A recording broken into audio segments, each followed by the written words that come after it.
ఆంధ్రప్రదేశ్లోనూ ఉగాది వేడుకలు అంబరానంటాయి. అయితే ఈసారి అధికార ప్రతిపక్ష పంచాంగ శ్రవణాలు హైలైట్గా మారాయి.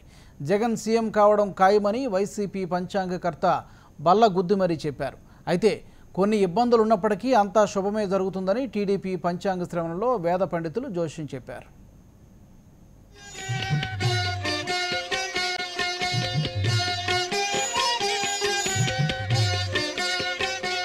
ఆంధ్రప్రదేశ్లో తెలుగు నూతన సంవత్సరాది వేడుకలు వైభవంగా సాగాయి. తెలుగు లోగిళ్లలో ఉగాది సంబరాలు అంబరాన్నంటే. ఇక ఆయా పార్టీ ప్రధాన కార్యాలయాల్లో జరిగిన పంచాంగ శ్రవణాలు హైలైట్ గా నిలిచాయి. అమరావతి ప్రజావేదిక హాల్లో జరిగిన ఉగాది వేడుకల్లో ముఖ్యమంత్రి చంద్రబాబు సతీ సమేతంగా పాల్గొన్నారు. నెల రోజులుగా తీరిక లేకుండా ఎన్నికల ప్రచారం నిర్వహిస్తోన్న బాబు ఉగాది వేడుకల్లో హుషారుగా కనిపించారు. పంచకట్టులో ప్రత్యేక ఆకర్షణగా నిలిచిన మనవడు దేవాంశుతో ముచ్చటిస్తూ గడిపారు.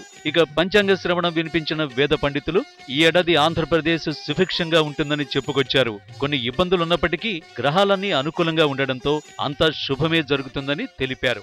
బ్రహ్మాండమైన వర్షాలు, రిజర్వాయర్లు అన్ని కూడా నిండి సంపూర్ణంగా రాష్ట్రం సుభిక్షంగా ఉండడానికి సహకరిస్తాయి. వరుణదేవుని అనుగ్రహం ఉంటుంది. వికార్లో సాముదాయికంగా రాష్ట్ర ప్రజలందరికీ శుభదాయకంగా ఉండి అలాగే మన ప్రభుత్వానికి సంపూర్ణ జయాన్ని కలగజేస్తూ అందరూ కూడా సంపూర్ణ ఆరోగ్యవంతులై ఉండడానికి సహకరిస్తూ ఎక్కడికి వెళ్ళినా కూడా అందరూ తలచిన కార్యక్రమాలను కూడా దిగ్విజయంగా ఉండడానికి సహకరిస్తుందని.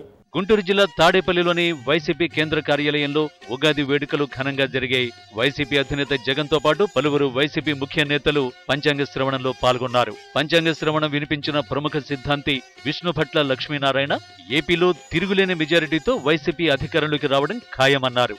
ఆంధ్రప్రదేశ్ కు కాబోయే ముఖ్యమంత్రి వైఎస్ జగన్మోహన్ రెడ్డేనన్న పంచాంగకర్త జగన్ కు గ్రహబలం బాగుందన్నారు. జగన్ విశేష ప్రజాదరణ పొందడమే కాకుండా ఆరోగ్యవంతమైన పాలన అందిస్తూ ప్రత్యేక హోదా సాధిస్తారని కూడా జోస్యం చెప్పారు.